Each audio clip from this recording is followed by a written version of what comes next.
Cet évangile est lourd, n'est-ce pas?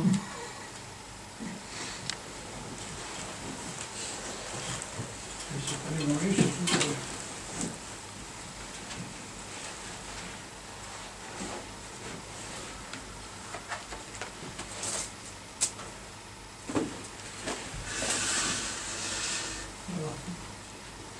Alors, aujourd'hui est un jour spécial. Le 1er mai, comme vous le savez, on y fête traditionnellement depuis, je crois, 80 ans à peu près, le travail. Alors ce jour-là, comme on fête le travail, on ne travaille pas, mais on manifeste. C'est une fête qui a été mise au point, si on peut dire, introduite par les syndicats américains pour mettre en route, disons, la vie syndicale. Alors aujourd'hui en France, je crois qu'on manifeste les syndicats, et d'autres prennent le relais avec, non? Et puis tout le monde est un peu sur le pont, et puis alors il y en a d'autres qui en profitent pour faire ce que dit, vous avez lu dans l'épître de ce jour. Voilà. Nous étions autrefois insensés, désobéissants, égarés, asservis à toute espèce de convoitise, vivant dans la méchanceté et dans l'envie, dignes d'être haïs et nous haïssant les uns les autres. Vous voyez tout ce genre de choses, ça correspond à ce qu'il dit là. Souvent, parce que derrière le travail, il y a quelque chose. Et c'est ça dont je voudrais vous parler. Vous avez entendu dans l'Évangile que le Christ dit « Mon Père travaille, moi aussi je travaille ». Et après, l'Esprit Saint est venu dans le monde, et l'Esprit Saint aussi travaille. Qu'est-ce que ça veut dire tout cela? Si vous n'avez jamais réfléchi, la divinité, la divine Trinité travaille. Alors, si on creuse un peu le mystère, on voit que œuvrer, travailler, pour le Père, ce consiste à créer. En créant, il travaille, n'est-ce pas? Et ce faisant, il transmet l'œuvre à, comment dirais-je, l'organisation de tout l'univers créé. Il le confie à son Fils. Et quand le Fils vient, se fait homme, à ce moment-là, qu'est-ce qu'il fait? Il découvre que celui qui travaille comme créateur a un nom. Il s'appelle le Père. Donc, derrière le travail du Père, il y a un engendrement à la paternité de tout l'univers, à commencer par l'homme. Voilà.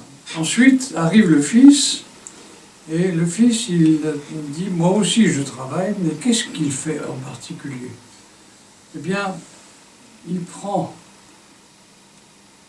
la création telle qu'elle est, telle que le Père la lui montre et la lui donne, et en même temps, il l'accompagne dans son parcours. Et son travail consiste à montrer ce dont l'homme est capable, dans les circonstances dans lesquelles il vit, quelle que soit la manière dont l'humanité emploie les choses de la vie. Est-ce que vous lisez l'Évangile de temps en temps? Vous venez d'en entendre un très remarquable, où il y a un homme qui est guéri parce que il ne peut pas arriver à plonger dans la piscine des Juifs lorsque l'ange passe. Voilà. Et l'ange est celui qui organise les choses de la vie extérieure. Les lois du monde sont tenues par les anges, et cet homme-là, disons, ne peut plus bouger parce qu'il est arrêté par la maladie. Voilà. Et alors, si vous regardez d'à peu près le travail du Christ avant qu'il n'aille sur la croix, qui est une autre question, eh bien, vous voyez qu'il s'occupe de dire à l'âme humaine son fait, de quoi elle est capable. Par exemple, il guérit en disant « ta foi t'a sauvé ». Où est-ce que réside la foi, en particulier dans l'homme? Dans l'âme. Posez des questions à l'âme, vous verrez. Alors, il a la foi dans son père, dans sa mère, dans l'avenir de l'humanité, dans la catastrophe générale de tout le monde. Enfin, vous voyez, multitude de ces choses-là. Voilà. Et le Christ s'adresse à l'âme et dit, mais voilà de quoi tu es capable. C'est-à-dire, l'énergie en toi est déposée, et c'est la foi qui te permet de survivre et même de transformer le monde. Alors voilà, tel est le travail du Christ. Ensuite, le Christ dit, il est avantageux pour vous que je m'en aille, car viendra le Paraclet, c'est ça. Ou on dit aussi consolateur. Voilà. Ou bien on dit encore avocat. Le Paraclet, ça veut dire avocat. Nous avons un avocat à l'église, je l'appelle notre Paraclet. Alors, il me dit, c'est d'accord. Voilà. Mais alors, qu'est-ce qui vient faire l'Esprit Saint? Eh bien, l'Esprit Saint, lui, ne vient pas. Il n'est pas avec nous, mais il plonge en nous. C'est-à-dire qu'il nous rend capables de ce que le Christ, disons, désigne. Et c'est-à-dire il s'associe à notre existence telle qu'il la trouve, et avec lui et nous, ensemble, eh bien, il y a une sorte de communion qui s'opère, et où le travail de l'Esprit consiste à nous ramener dans l'intimité divine. Mais pas n'importe comment. En faisant quoi? En nous disant qui nous sommes. Car le rôle du Saint-Esprit, c'est de dire qui es-tu. Vous êtes-vous jamais posé la question qui suis-je? On pose ça dans la philosophie, on pose ça dans la vie quotidienne, on pose ça à n'importe quel moment, au fond, qui suis-je? Mais la réponse, c'est le Saint-Esprit qui la donne. Et c'est ce qu'on va vivre à la Pentecôte. C'est-à-dire qu'il va nous déclarer rigoureusement notre nom. Peut-être nous n'aurons pas l'expérience immédiate. Voilà. Alors, je ne sais pas si vous repérez les trois travaux. C'est les travaux de la Divine Trinité. Le travail du Père, ça consiste à créer, et il est la source de la vie, de toute chose, et ensuite, il envoie son Fils pour montrer aux hommes comment ils sont. Alors, le travail du Fils, c'est de montrer comment ils sont eux et comment Dieu est. Et ensuite, le travail du Saint-Esprit, c'est de s'associer à l'humanité, disons, pour revenir dans l'intimité divine.